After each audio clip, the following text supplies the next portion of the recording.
kasih Tuhan Yesus yang baik, kembali kami mengucap syukur Tuhan atas setiap kasih Tuhan, pemeliharaan Tuhan dalam kehidupan kami, sehingga hari ini Tuhan kami masih ada bersama-sama berkumpul di tempat ini untuk memuji dan memuliakan nama Tuhan. Tuhan Yesus yang baik, berkati sepanjang ibadah kami, kiranya lawatan Tuhan, sukacita Tuhan terus atas setiap kami yang hadir, biar terus ketenangan dan hadirat Tuhan yang dalam kehidupan kami. Tuhan Yesus yang baik, berkati setiap kami yang melayani, berkati setiap kami yang datang, kiranya terus kami dapat membawa pulang sukacita daripada Tuhan. Tuhan Yesus yang baik, berkati jaga ketenangan kami di dalam nama Tuhan Yesus. Mari semua yang siap untuk memuji Tuhan, sama-sama kita katakan amin. Saatnya kita semua bangkit berdiri, kita mau mengalir bersama Tuhan. Haleluya.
bawa pagi hari ini seperti rusa yang haus rindu akan sungai. Demikianlah jiwa kami merindukanmu ya Allah. Kami bawa seluruh keberadaan kami pagi ini di gerejamu, di rumahmu, di bengkelmu Tuhan. Karena kami tahu kami butuh direparasi, kami butuh dipulihkan, kami butuh bagian-bagian hidup kami dijamah Tuhan, pulihkan Tuhan, mengalami perubahan.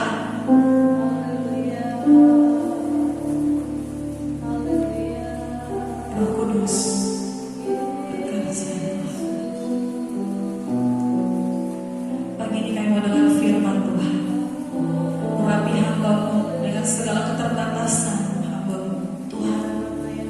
Bicaralah dan sampaikan apa yang Engkau mau, supaya kami boleh melanjutkan hidup kami ini dengan tetap berpegang pada segenap rencana-rencana dan kehendak-Mu Tuhan. Biarlah kami senantiasa memegang ketetapan-ketetapan.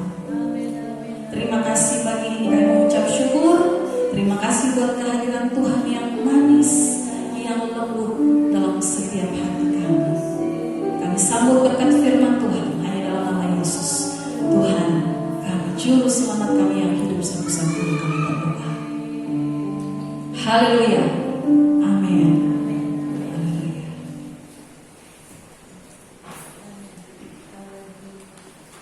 Haleluya. Haleluya. Puji Tuhan. Tuhan begitu baik.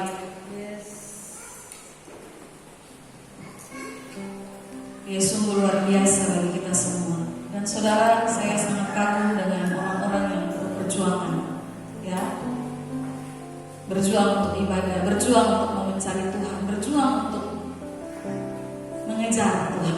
Carilah aku, kata firman Tuhan, selagi aku berkenan untuk ditemui. Ini kesempatan, ini waktunya kita terus mendekatkan diri, mencari Dia yang luar biasa dalam hidup kita. Dan saudaraku, Shalom. Sekali lagi ya, Shalom. Haleluya. Inilah jemaat-jemaat Sekina ya. Dan hari ini kita akan bicara firman Tuhan, saudaraku, tentang seberapa besar harapan kita, saudara. Kalau kita adalah orang-orang yang mau mengalami keajaiban dari Tuhan, seberapa besar kita ingin, kita mau mengalaminya. Seberapa besar kerinduan kita melihat perubahan terjadi dalam kehidupan kita, saudara. Ada banyak orang berkata dia mungkin inginkan sesuatu, tapi ketika dihadapi, dia temui kendala dengan apa yang dia inginkan, cenderung dia mundur, cenderung dia berhenti, cenderung dia anggap ya sudahlah, belum rezeki, coba lain kali, belum beruntung. Artinya mental seperti ini, saudara. Maka dengan segala hormat, saya harus katakan mungkin saudara tidak benar-benar menginginkan. Karena kalau orang punya keinginan, punya tekad, punya kegigihan, dia tidak mau tahu. Apapun terjadi, dia harus dapatkan apa yang dia mau. Saudara ingat kisah ketika Yakub bergumul dengan malaikat Tuhan.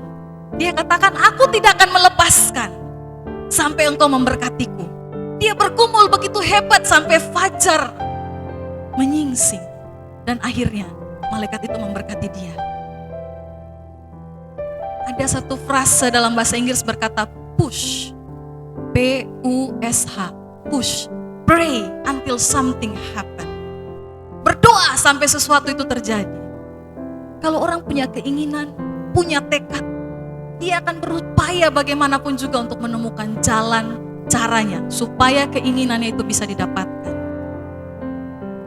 Saudara, mungkin saya perlu tunjukkan ada satu gambar.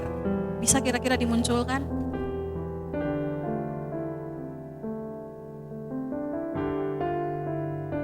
Ya, saya punya satu gambar buat saudara. Coba saudara tebak, bisa?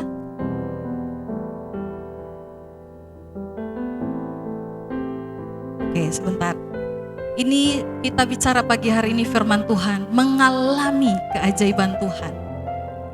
Seberapa besar kerinduan kita untuk mendapatkan sesuatu yang baik dalam hidup kita. Seberapa ingin kita supaya usaha-usaha kita berhasil. Pekerjaan, rumah tangga kita diberkati. Anak-anak kita berubah hidupnya. Rumah tangga berhasil, pekerjaan sukses. Seberapa ada kerinduan di hati kita, saudara? Atau ketika kita menjalani kehidupan ini, cenderung kita tidak menginginkan apa-apa. Karena apa, saudara? Ada kalimat-kalimat juga, quote ya, yang berkata, sebesar apa keinginan kita, harapan kita, sebesar itu pula kita akan kecewa. Kalau saudara beranggap seperti itu, saudara tidak akan pernah mengharapkan apa-apa. Kalau saya mengharapkan itu terlalu besar, saya terlalu ingin, nanti suatu saat saya juga akan kecewa sebesar itu. Saudara, Tuhan tidak pernah bicara kalau saudara inginkan sesuatu, saudara akan dikecewakan. Yang terjadi adalah ketika saudara merindukan sesuatu, saudara minta sesuatu, saudara harapkan sesuatu, maka Tuhan akan berikan jalan bagi saudara.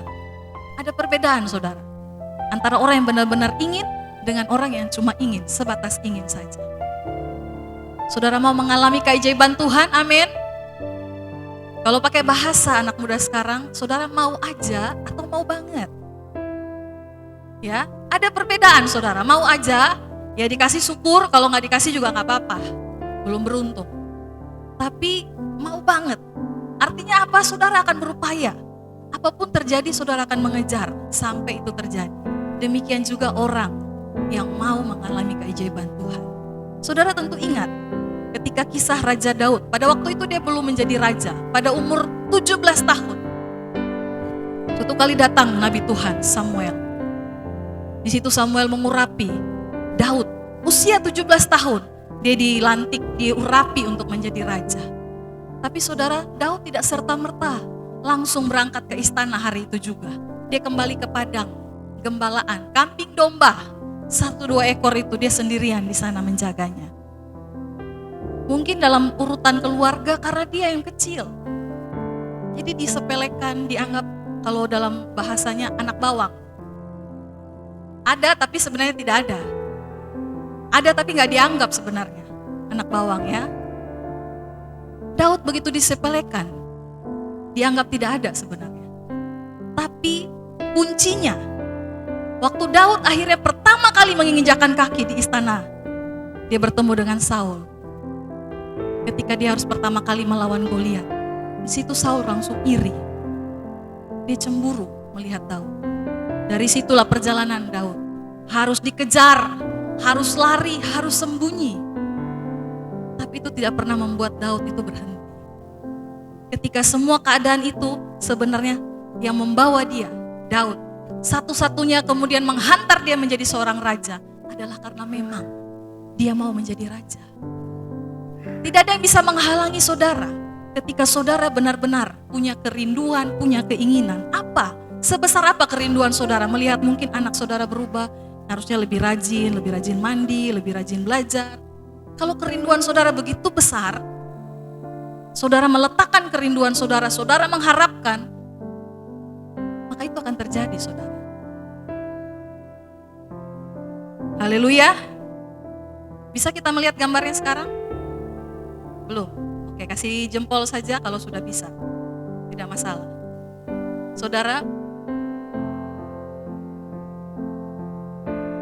dari kecil saudara, saya kalau ditanya orang, apa cita-cita saya hanya punya satu jawaban. Jawaban saya adalah menjadi pendeta. Tentu saja itu langsung menuai beragam lah reaksi gitu ya. Waktu dari kecil pun saya pikir beberapa kali sudah pernah saya dengar, mau jadi pendeta itu gak ada uang.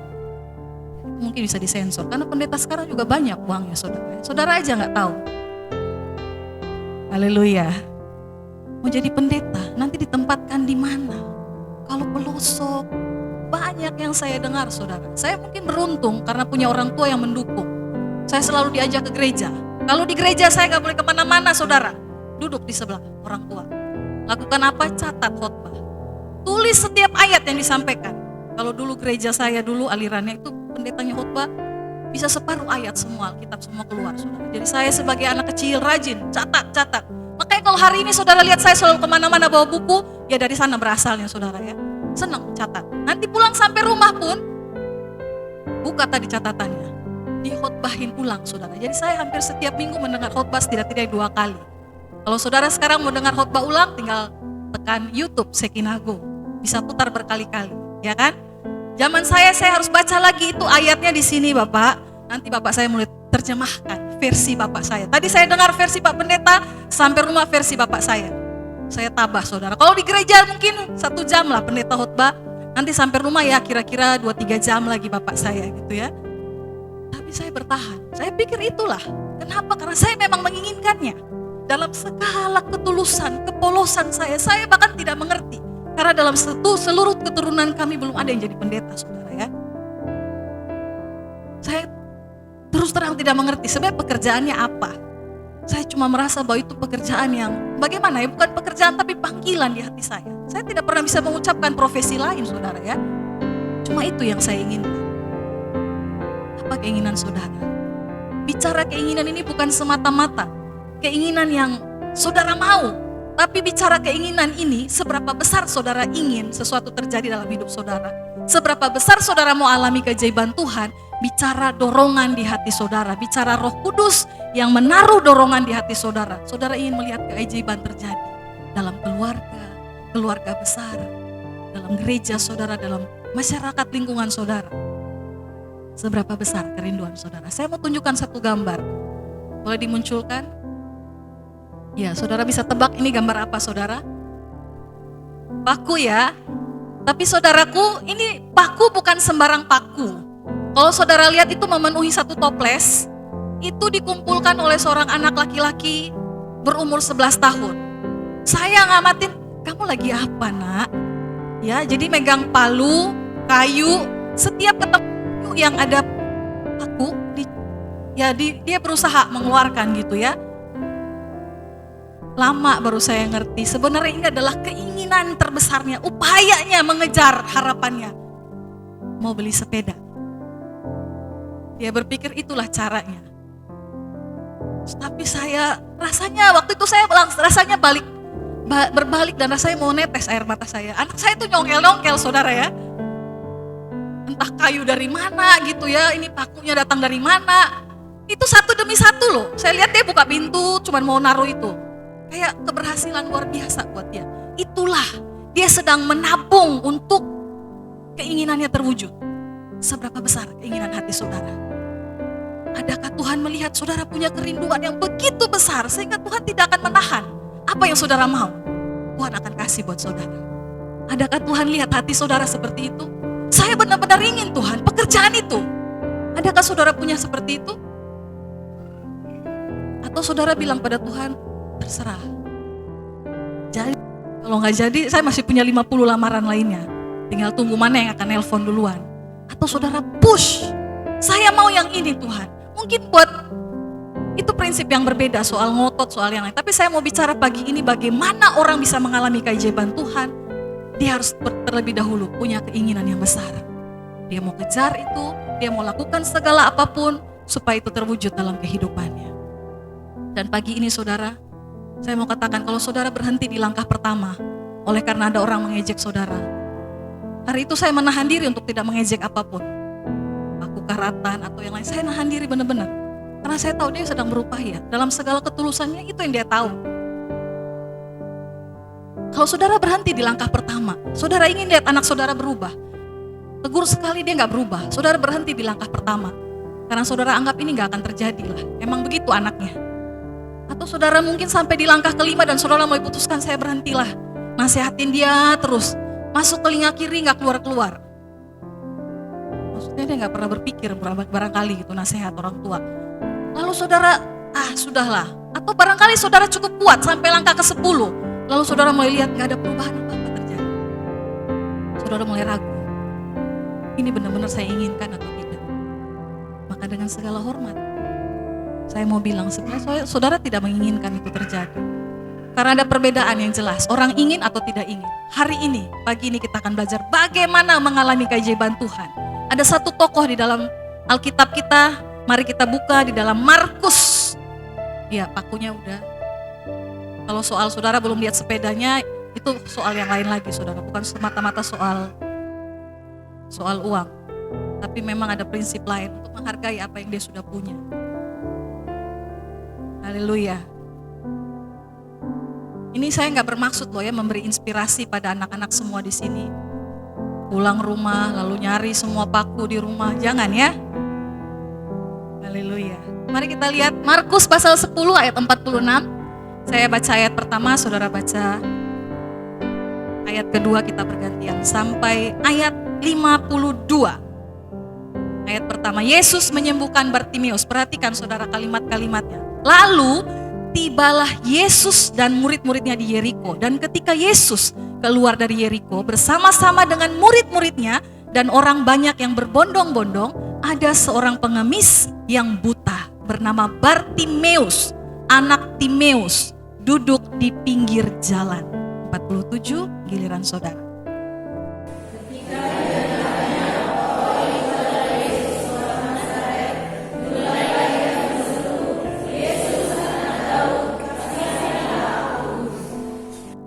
Banyak orang menegurnya supaya ia diam. Namun semakin keras ia berseru, "Anak Daud, kasihanilah aku." 49 saudara.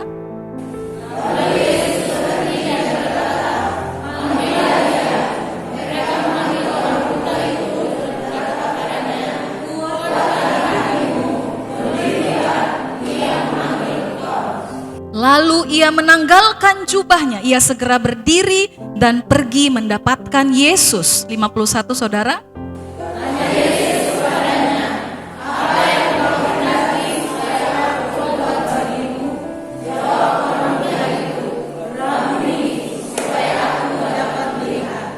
Lalu kata Yesus kepadanya, "Pergilah, imanmu telah menyelamatkan engkau."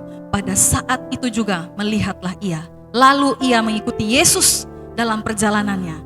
Bicara yang pertama ayat ini, lalu tibalah Yesus dan murid-muridnya di kota Yeriko. Yeriko, ini kota yang tercatat waktu di perjanjian lama. Saudara ingat Yosua merebut kota Yeriko.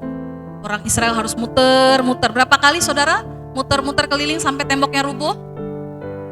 7 kali, salah ya. Dari hari ke-1 sampai hari ke-6 tuh sehari 1 kali, berarti 6 kali. Hari ke-7-nya muter sampai 7 kali. Lalu orang Yeriko dari atas temboknya, ini apalah orang ini ya. Gak ada kerjaan. Tapi Tuhan itu luar biasa. Waktu Tuhan bilang orang Israel keliling, jangan ada bunyi satupun bahkan. Saya kebayang benar, kalau misalnya itu berbunyi, itu 3 juta umat Israel yang keliling itu saudara, maju dikit, maju. Iya kan, saudara pernah nonton anak-anak saudara mungkin pawai, festival, atau anak TK gitu harus tampil, maju, mundur, tapi gak cantik kalau udah gitu ya. Saudara, diem mereka semua. Sehingga apa? Putar 6 kali, hari pertama sampai hari ke-6. Hari ke-7-nya putar lagi, 7 kali sekaligus, 6 tambah 7, 13 kali. Jadi Alkitab tuh gak kenal angka sial, itu gak ada saudara. Pokoknya asal kita bersama Tuhan, kita taat sama Tuhan, itu angka apapun, hari baik, hari penuh kemenangan semua. Saudaraku, kota Yeriko. Bicara lagi kota Yeriko, ini kota di mana ada orang yang benar-benar pengen lihat Tuhan Yesus. Dia harus panjat pohon karena tubuhnya pendek. Siapa? Zakheus. Zakheus itu ada di kota Yeriko. Dia naik ke atas pohon, dia tunggu sampai Tuhan Yesus lewat. Hanya sepersekian detik Yesus lewat, dia tangkap kesempatannya. Ini kota Yeriko. Tidak banyak sebenarnya diceritakan mujizat atau apa terjadi di sana, saudara ya. Dan pagi ini kita mau belajar dari tokoh bernama Bartimeus ini, saudara. Kalau kita lihat, waktu Yesus tiba di kota Yeriko ini, Yesus bersama murid-muridnya. Masuk, Yesus bersama murid-muridnya. Tapi saudara lihat kelanjutannya, ayat 46. Dan ketika Yesus keluar dari Yeriko, bersama-sama, sekarang bukan hanya murid-muridnya, tapi juga dengan orang banyak yang berbondong-bondong. Saya bayangkan ini, kalau sekarang mungkin selebgram gitu ya, selebritis. Jadi semua orang mengikuti berbondong-bondong. Di mana ada Tuhan Yesus, di situ orang berbondong-bondong mengikutinya. Mungkin ada yang sudah disembuhkan Tuhan. Oh haleluya, aku disembuhkan, lalu dia ikut Tuhan. Mungkin ada yang seperti Sakeus tadi, dia cuma mau lihat seperti apa Yesus itu. Tapi banyak orang mengikuti dia. Saya tuh pernah saudara, kapan gitu ya, ada kesempatan ke gereja, lalu di gereja itu mendatangkan bintang tamu gitu ya. Waktu itu ada Regina Idol. Jadi saya sudah merasa ini kelihatannya semua nungguin gitu ya artisnya. Jadi Pak Pendetanya juga khotbahnya sebentar aja, gak lama. Pokoknya 30 menitan udah kelar. Lalu mulailah MC-nya naik. Dan saudara-saudara, MC-nya bilang apa? Sekaranglah waktu yang ditung. Belum selesai tuh, baru ditung. Langsung wih wah gitu ya, tepuk tangan semuanya. Udah tahu yang mau naik berikutnya, Regina. Jadi semangat. Belum selesai tuh, yang ditunggu, belum sampai ditunggu selesai. Rame, itu namanya selebriti. Kalau habis khotbah atau habis turun pun rame-rame dikejar, mau ngajak foto. Bayang ya, pendetanya khotbah 30 menit tuh gak ada tepuk tangan, gak ada amin gitu barangkali. Tapi begitu Regina naik turun, nyanyi 2 lagu 15 menitan turun langsung tepuk tangan gitu ya, gak berhenti-berhenti. Ya apalah terserah, tapi intinya Tuhan Yesus itu dikejar. Banyak orang berbondong-bondong mengikut dia. Nah pagi ini kita mau tahu, kita mau lihat. Saudara-saudara yang terkasih, Alkitab mencatat di situ ada seorang pengemis. Dia buta. Kalau bicara pengemis, saudara tentu yang ada dalam pikiran saudara adalah apa? Orang ini perlu untuk dikasihani, ya kan? Ya walaupun belum tentu pengemis itu miskin, ada juga pengemisnya gak miskin. Tapi intinya kalau bicara pengemis artinya orang yang butuh ditolong, butuh dikasihani. Itu pengemis, dia sadar dia orang yang butuh dikasihani. Dia buta. Kalau saudara baca di Alkitab kemudian lagi, sebenarnya di Alkitab kita Injil Sinoptik, Matius, Markus, Lukas itu menceritakan peristiwa ini. Kalau di Matius menyebutkan ada 2 orang buta. Kalau di Lukas menyebutkan ada 1 orang buta. Markus yang tadi kita baca menyebutkan orang butanya bernama Bartimeus. Lebih jelas namanya Bartimeus. Jadi hari itu Bartimeus duduk, dikatakan di pinggir jalan. Ada kan ayatnya? Ayat 46. Bartimeus, anak Timeus duduk di pinggir jalan. Dia duduknya jauh-jauh. Mungkin saudara, suatu saat nanti atau mungkin kapan atau mungkin sekarang, kita mungkin akan mengalami seperti Bartimeus ini. Gelap, buta itu kan seperti itu ya. Gelap, dia gak bisa melihat. Secara rohani kita bisa katakan, kalau orang buta secara rohani dia juga gelap. Hidup ini gak tahu mau kemana sebenarnya. Dia juga bisa merasa dibatasi. Itu dia tidak bisa kemana-mana tanpa bergantung kepada orang lain. Dia hanya bisa duduk-duduk di pinggir jalan, membutuhkan belas kasihan.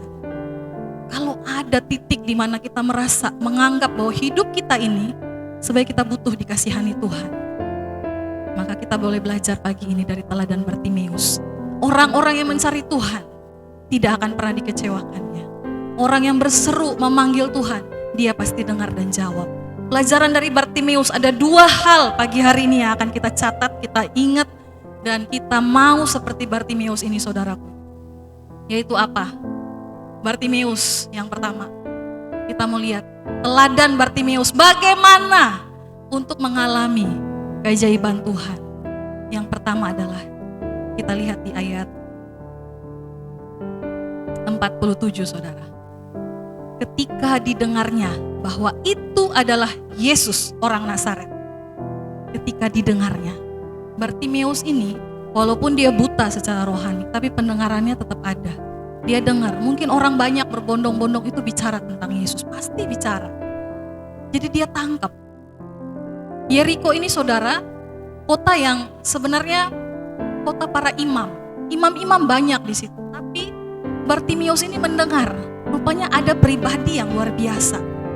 Ada Yesus. Jadi begitu dia tahu bahwa Yesus ini akan datang lewat, bahwa itu adalah Yesus, maka dia yang pertama, dia mau lihat keajaiban Tuhan. Dia menangkap momentum yang ada. Dia tidak mau sia-siakan, dia tidak mau lewatkan. Kalau ada kesempatan bisa berjumpa dengan Yesus, dia benar-benar ingin.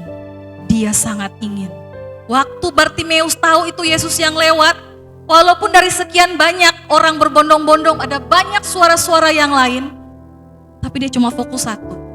Dia tahu ini waktunya. Dia teriak, Yesus anak Daud, kasihanilah aku. Dia berseru, teriak, dia tangkap momennya. Saya ingat waktu anak saya yang pengen beli sepeda ini, itu hampir tiap momen saudara ya, tiap jam, tiap kesempatan. Waktu makan, ingat sepeda. Waktu tidur, ingat sepeda. Waktu kapan aja yang pembicaraannya cuma sepeda. Kapan beli sepedanya? Itu punya sepeda, setangnya. Dia akan bicara apa saja supaya pikiran saya pun selalu ada di sepeda, sama seperti dia.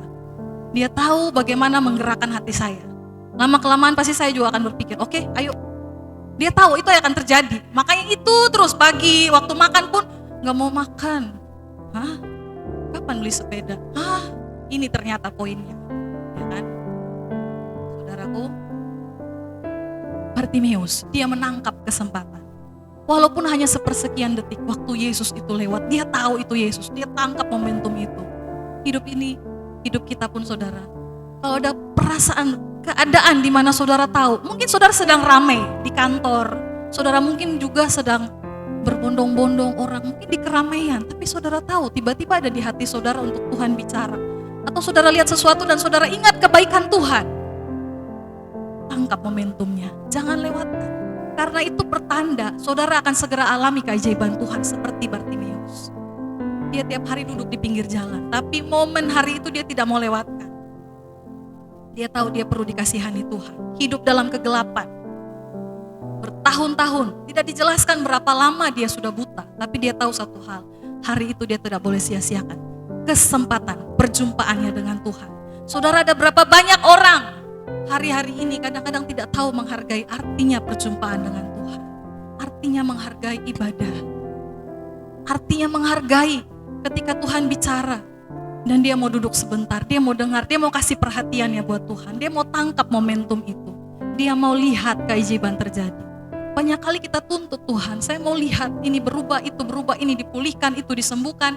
Tapi ketika ada momentumnya datang, kita sedang sibuk. Duduk-duduk di pinggir jalan saja. Seharusnya kita ambil momentumnya. Teriak, Yesus anak Daud, kasihanilah aku. Doa, jerit sama Tuhan, Tuhan saya mau ini berubah Tuhan. Saya ini Tuhan, saya mau lihat ini terjadi Tuhan. Saya tidak mau di sini saja, saya mau lebih. Amin saudara. Yesus memperhatikan. Walaupun Bartimeus ini, dia lihat begitu banyak orang. Saudara lihat di ayat yang ke-48 katakan banyak orang menegurnya supaya dia diam. Kalau saat itu dia memilih untuk diam. Ya, kalau kata yang sekarang diam weh. Kalau seperti itu dia diam, maka hari itu tidak akan terjadi apa-apa. Kadang-kadang diam itu emas, tapi tidak selamanya. Kalau saudara juga teriak sama Tuhan, minta sama Tuhan, nangis kepada Tuhan, kapan terakhir kali saudara lakukan itu? Bukan Tuhan kepingin sekali lihat saudara merengek-rengek, bukan. Saya juga gak pernah kepingin lihat anak saya begitu saudara. Tapi saya cuma tahu ketika itu berarti saya tahu dia mau, dia benar-benar pengen. Waktu Tuhan lihat saudara seperti itu nangis, hatinya hancur. Tuhan, saya mau keluarga saya dipulihkan, saya mau rumah tangga saya dipulihkan, saya mau pekerjaan saya dipulihkan Tuhan. Waktu saudara teriak seperti itu, mungkin orang lain akan tegur saudara, diem, udahlah, terima aja, memang sudah begini nasib kita. Apalagi kondisi sekarang, udahlah, pasrah aja lah. Tapi saudara gak mau begitu. Makanya dibilang ada 2 orang buta dicatat di Matius, tapi cuma 1 nama yang bisa muncul di Alkitab saudara. Kenapa? Dia bertindak lebih, dia tangkap momentum, dia tidak seperti kebanyakan orang. Sudahlah, terima ajalah, oke ajalah, santailah. Tidak saudara. Tuhan mau lihat seberapa kuat keinginan saudara meraihnya. Seberapa ingin saudara lihat keajaiban Tuhan itu nyata di hidup saudara. Amin. Saudara mau kejar, Saudara mau harapkan itu sungguh-sungguh. Bahkan kalau perlu saudara bicarakan tiap kali saudara datang di dalam doa saudara. Di situ saudara, Bartimeus alami keajaiban Tuhan. Semakin keras dia berteriak, tanda dia menangkap momentum dari Tuhan. Sudah lama sebenarnya dia duduk di situ saja, tidak ada perubahan terjadi apa-apa. Dia capek, dia bosan, dia tidak tahu mesti apa. Kalau hari ini itu kondisi kita saudara, maka kita harus datang sama Tuhan dan bicara kepada Tuhan. Kita seperti Bartimeus. Mungkin kita bisa melihat, tapi secara rohani, secara yang lain kita tidak bisa melihat dengan terang. Akui dengan jujur, Tuhan saya perlu Engkau. Kasihani aku Tuhan, kasihani. Kalau ada kerendahan hati kita, kalau kita membuka hati kita, Tuhan ambil alih Tuhan hidup. Aku perlu Engkau hari-hari ini. Saudara akan melihat keajaiban itu terjadi seperti Bartimeus yang menangkap momentum yang terjadi dari Tuhan. Yang dia tahu hanya satu, dia harus teriak. Dia harus kalahkan semua orang yang banyak itu. Dia harus kalahkan rintangan, tantangan. Dia harus redakan, dia harus tutup kuping untuk semua ejekan, hinaan. Kita gak tahu bahasa apa lagi yang orang sebutkan waktu dia teriak-teriak itu. Tapi dia tutup semua itu. Dia cuma mau tahu satu, hari itu dia harus terima keajaiban yang dari Tuhan. Puji nama Tuhan. Yang pertama, bagaimana untuk mengalami keajaiban Tuhan dalam hidup kita? Tangkap momentumnya. Di mana momentumnya? Tuhan akan bicara itu kok di hati saudara. Saudara akan tahu, ini momennya. Tinggal saudara keputusannya. Mau raih, mau kejar, mau tangkap, mau hargai momentum itu, atau saudara lepas begitu saja. Ketika kesulitan datang, rintangan datang, tantangan datang, saudara putuskan sudah, nggak apa-apa, saya berhenti di sini aja.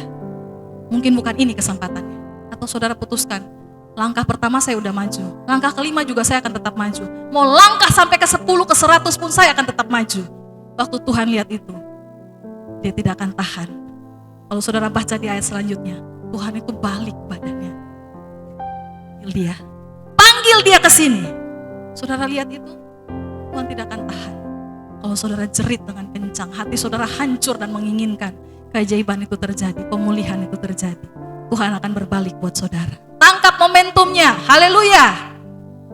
Yang kedua saudara, kita belajar dari teladan Bartimeus, bagaimana seorang ini yang keadaan tidak berdaya, buta dan mustahil sebenarnya. Kita tahu mustahil kok, orang buta bisa melihat, mustahil itu saudara, itu keajaiban. Apa namanya kalau bukan itu? Bagaimana bisa mengalami seperti Bartimeus? Poin yang kedua,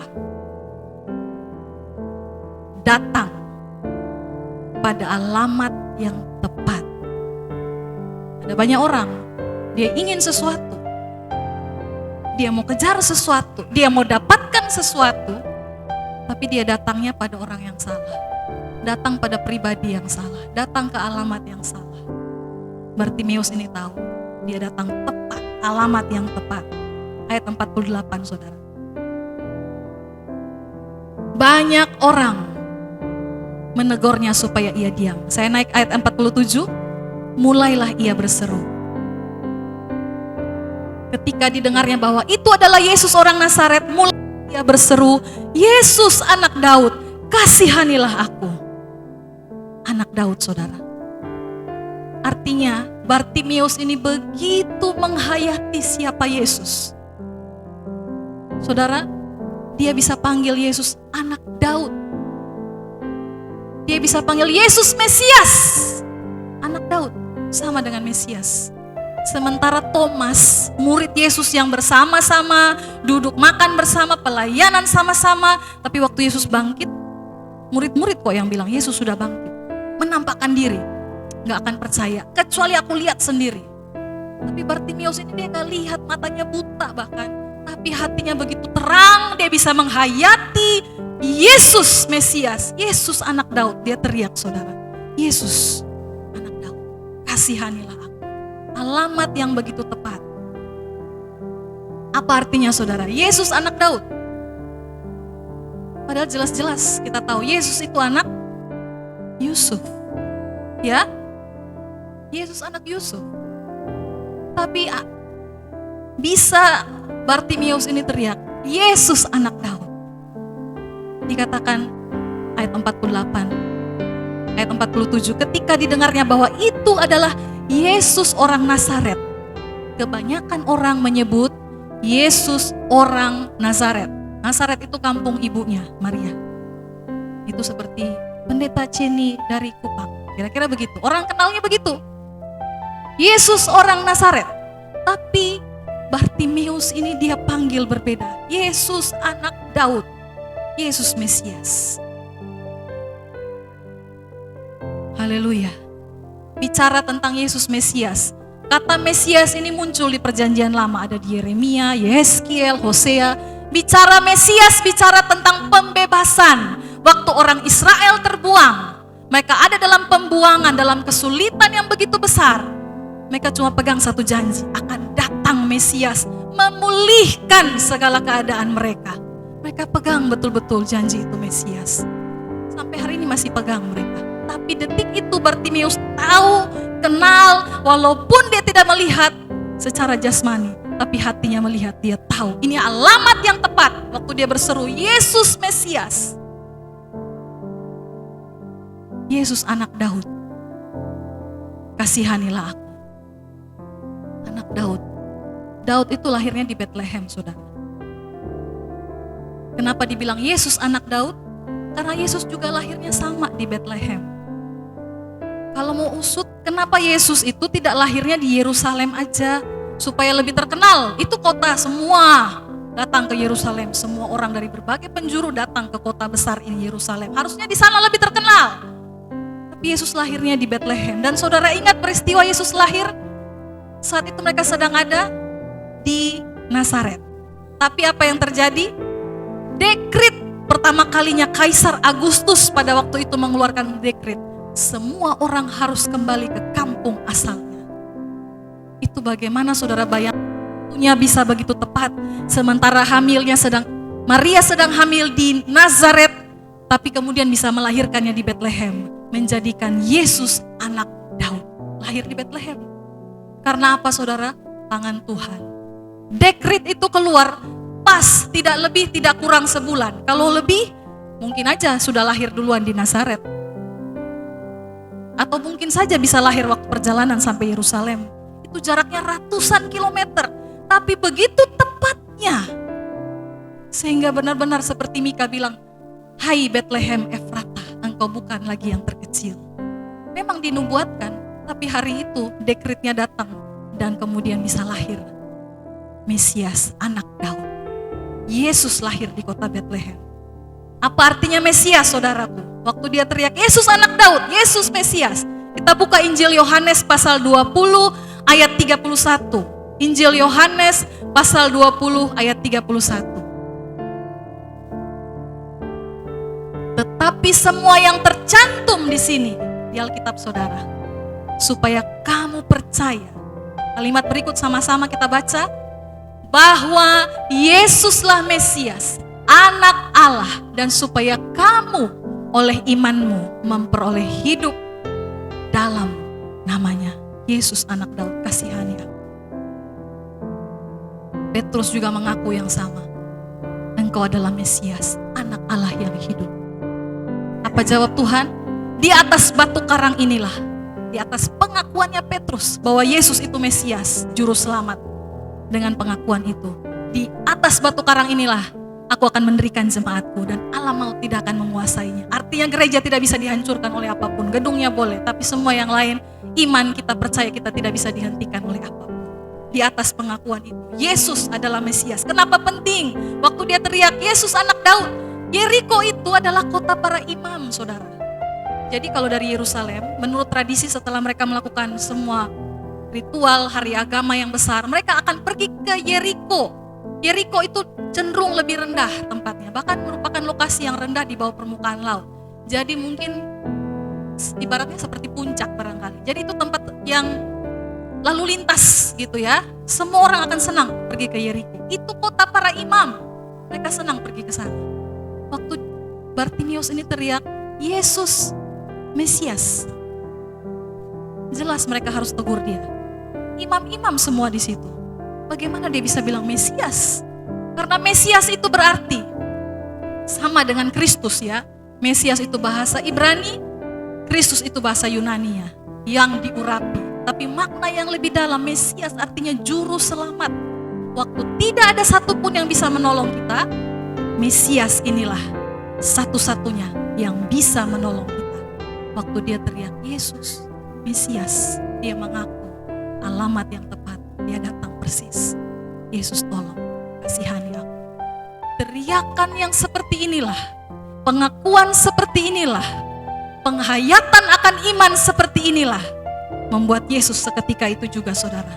Ayat 49. Lalu Yesus berhenti, ini teriakan yang mampu menghentikan Tuhan, dan berkata, panggillah dia.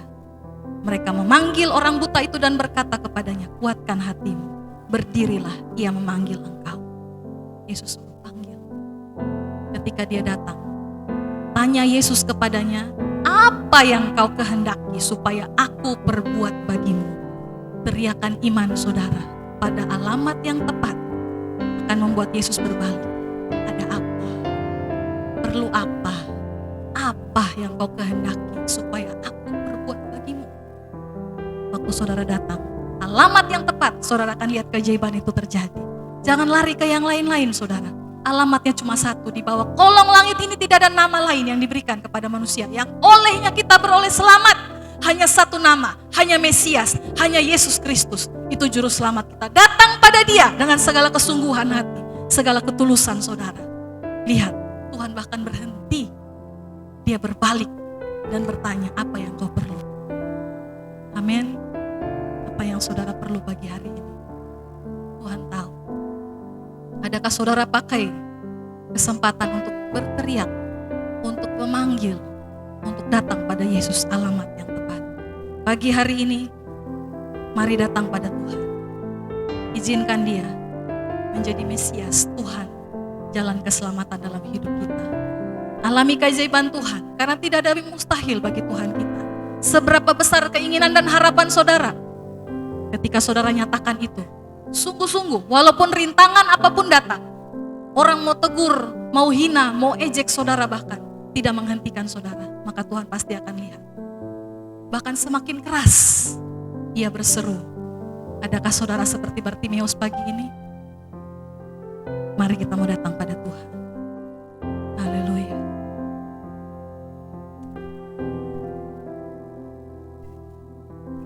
Terima kasih Tuhan Yesus untuk firman-Mu. Kami perlu Tuhan belas kasihan-Mu. Kami perlu Tuhan jamahan-Mu pagi hari ini. Kalau kami buta, kalau kami mulai tidak bisa melihat kebaikan-kebaikan Tuhan di hidup kami, kalau kami mulai kehilangan keintiman, keakraban dengan-Mu Tuhan, hubungan pribadi dengan-Mu Tuhan, pagi ini kami berseru, Yesus anak Daud, kasihanilah kami. Datanglah dalam hidup kami. Cuma Engkau satu-satunya, hanya Engkau satu-satunya, Mesias, selamat kami yang hidup. Kami mau alami keajaiban-Mu Tuhan pagi ini. Kami benar-benar rindu Tuhan, mengalami keajaiban Tuhan. Bartimeus datang, Tuhan tanya apa yang Engkau kehendaki. Dia tidak minta uang, dia tidak tanya Tuhan Engkau punya kenalan untuk menyembuhkan penyakitku, Tuhan Engkau punya Tuhan, tapi dia katakan Rabuni supaya aku bisa melihat. Pagi ini adakah hati kita sedang buta oleh sesuatu? Mari kita minta Tuhan celikan, Tuhan buka, supaya kami memandang keajaiban Tuhan. Kami bisa melihat Tuhan yang begitu setia memimpin hidup kami. Oh haleluya Tuhan. Saya jemput kita bangkit berdiri. Kami buka hati Tuhan. Ambil alih pagi ini. Ambil alih seluruh hidup kami. Karena kami berserah pada alamat yang tepat. Nama satu-satunya yang kami sembah, Yesus, Juru Selamat, Kristus dalam hidup kami.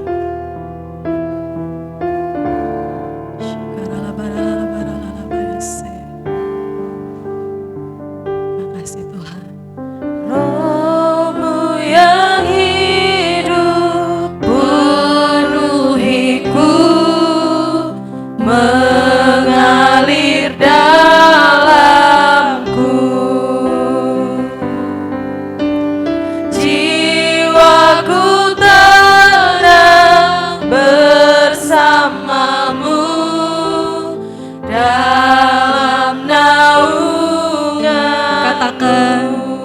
Ini kami Tuhan.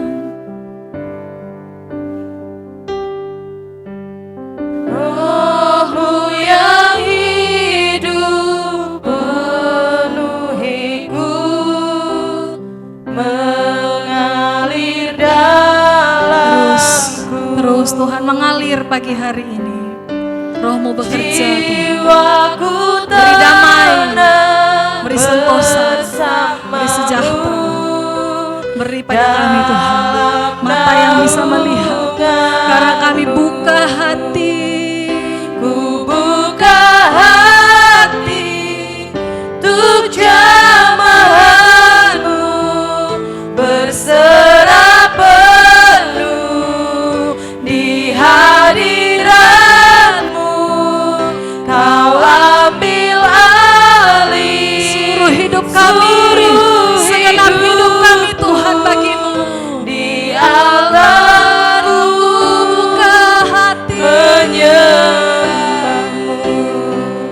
Ku buka hati untuk jamahan-Mu, mari berserah. berserah penuh Buka hati. di hadirat. Kau ambil alih. Kau ambil Semua yang kami tidak mampu, semua Tuhan, kami yang perlu belas kasihan, di altar kami yang buta ini Tuhan, menyembah. kami Tuhan. Buka hati Lagi untuk jamahan-Mu, berserah penuh di hadirat-Mu. Kau ambil alih seluruh hidupku di altar-Mu, menyembah. Di altar-Mu, Di altar-Mu, lebih menyembah. kami menyembah-Mu. Di altar-Mu,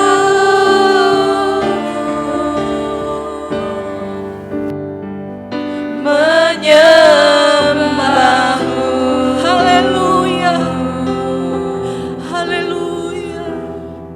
Pagi ini buat pengakuan saudara di hadapan Tuhan. Siapa Dia bagi saudara?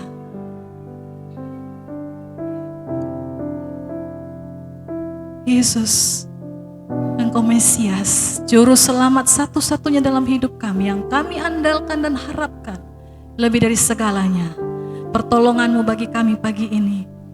Celikan yang buta, terangi hati pikiran kami, terangi seluruh keberadaan kami. Engkaulah terang dunia, Engkau yang sudah datang di tengah-tengah umat-Mu, sehingga kegelapan boleh sirna Tuhan dari hidup kami. Kami bisa melihat jalan di depan kami. Kami bisa mengambil keputusan-keputusan mana yang berkenan kepada Tuhan, mana yang baik, mana yang menyenangkan hati Tuhan saja. Terima kasih seluruh umat Tuhan yang datang beribadah pagi ini. Mereka yang mendengarkan firman Tuhan ini lewat berbagai media. Kami terus berdoa, jamahan Tuhan atas kami semua. Keajaiban Tuhan terjadi atas kami semua. Apa yang sedang kami kejar, kami inginkan, harapkan dan cita-citakan dalam rumah tangga, keluarga, dalam hubungan, dalam pendidikan, dalam usaha pekerjaan apapun. Tuhan, Engkau di sana, Engkau ada, Engkau hadir buat kami. Terima kasih Tuhan Yesus. Terima kasih. Kami bersyukur untuk firman Tuhan pagi ini, kami dikuatkan, kami diberkati. Haleluya. Dalam nama Yesus, semua yang percaya katakan bersama-sama. Amin. Amin. Mari tepuk tangan yang meriah buat Tuhan kita. Luar biasa. Kalau tidak ada yang bisa menghentikan Bartimeus, maka tidak ada yang bisa menghentikan Shekinah. Amin. Amin. Sepanjang pandemi kemarin saya selalu bilang sama pelayan Tuhan begini. Apa yang tidak mengalahkan kita akan membuat kita lebih kuat. Saya percaya setelah masa ini berlalu, Shekinah akan menjadi lebih kuat. Shekinah akan jadi lebih tangguh. Shekinah akan jadi lebih berhikmat. Shekinah akan jadi lebih produktif di dalam Tuhan. Saya nggak bilang bahwa pandemi ini tidak berdampak bagi Sekina. Sangat berdampak. Tapi perlahan tapi pasti kita terus memulihkan diri. Amin. Satu kabar baik, satu pelayanan lagi akan pulih di Sekina. Mulai minggu pertama Agustus, kita akan kembali menikmati pelayanan puji dan penyembahan dalam format full band. Mari tepukan semangat buat rekan-rekan pelayan. Mereka sudah berlatih, mereka sudah memanaskan diri mereka untuk kembali memulihkan pelayanan yang seharusnya ada di tengah-tengah Sekina. Amin. Mari kita tunduk kepala. Saya mengajak kita semua berdoa untuk pemulihan dalam hidup saudara yang mungkin selama 4 bulan ke belakang itu terdampak oleh pandemi. Mari ambil waktu menjadi pribadi siang ini. Hal-hal yang terdampak dalam hidup saudara karena pandemi ini, dan saudara mau itu dipulihkan. Saudara teriak sama Tuhan sungguh-sungguh. Mungkin itu rumah tangga, mungkin itu ekonomi saudara, mungkin pendidikan anak-anak saudara. Apa yang terdampak? Mari minta pemulihan siang ini.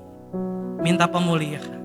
Ambil waktu 2-3 menit, berseru seperti Bartimeus berseru, berteriak seperti Bartimeus berteriak, Tuhan pulihkan, Tuhan pulihkan, Tuhan pulihkan, Tuhan pulihkan. Rabuni biar kami melihat, Rabuni biar kami melihat, Rabuni biar kami melihat mujizat-Mu. Kami melihat pemulihan-Mu dalam rumah tangga kami, dalam hidup keuangan kami, dalam hidup pendidikan anak-anak kami.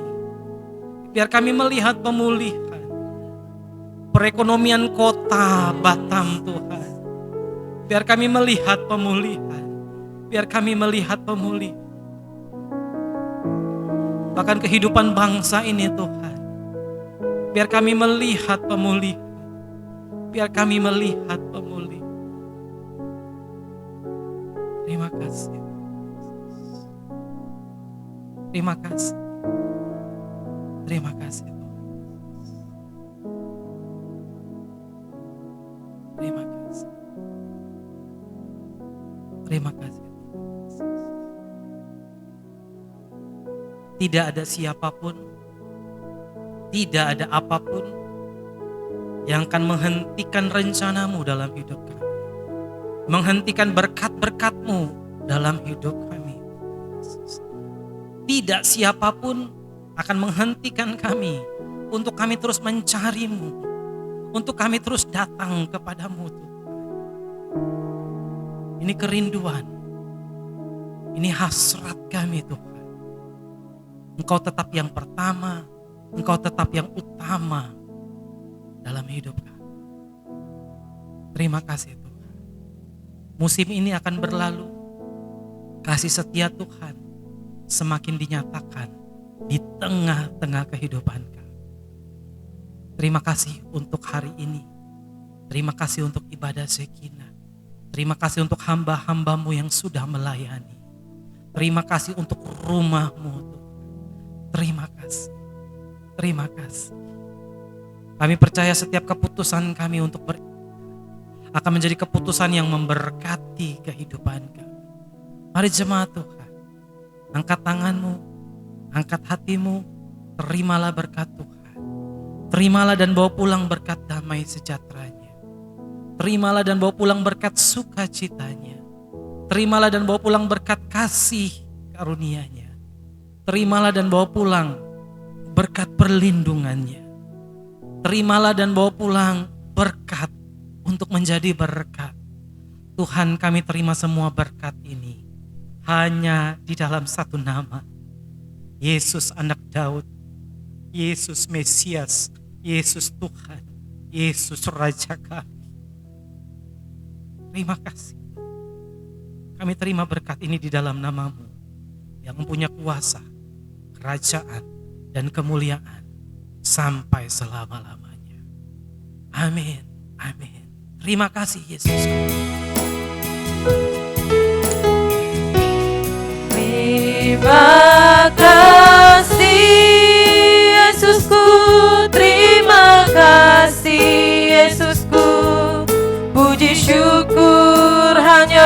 bagi Tuhanku. Terima kasih Yesusku, terima kasih Yesusku. Puji syukur hanya bagi Tuhanku. Puji syukur hanya bagi Tuhanku. Puji syukur hanya bagi Tuhanku.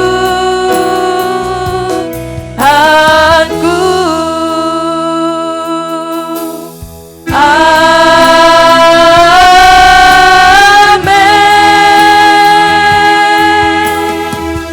Selamat hari Minggu, Tuhan Yesus memberkati.